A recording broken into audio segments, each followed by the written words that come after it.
লিল্লাহি তাকবীর, নারায়ে তাকবীর। এই সূরাতুল কাহাফের ফজিলত কি রকম হতে পারে?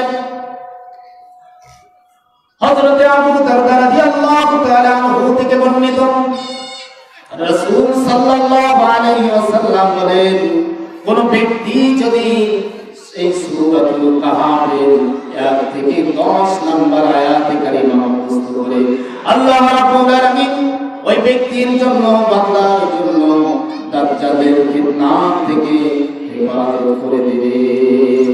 সুবহানাল্লাহ। অন্য বর্ণনায় এসেছে,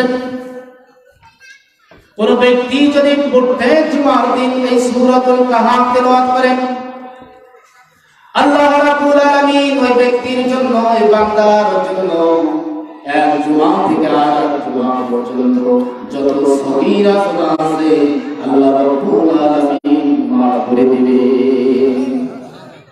আবার অন্য বর্ণনায় এসেছে, কোন ব্যক্তি যদি এই সূরাতুল কাহাফ তেলাওয়াত করে, পৃথিবী ও আখিরাতের মধ্যে মাথার ওই ব্যক্তির জন্য, মাথার তালু থেকে পায়ের তালু পর্যন্ত আল্লাহ রাব্বুল আলামিন নূর ছড়ায় দিবেন।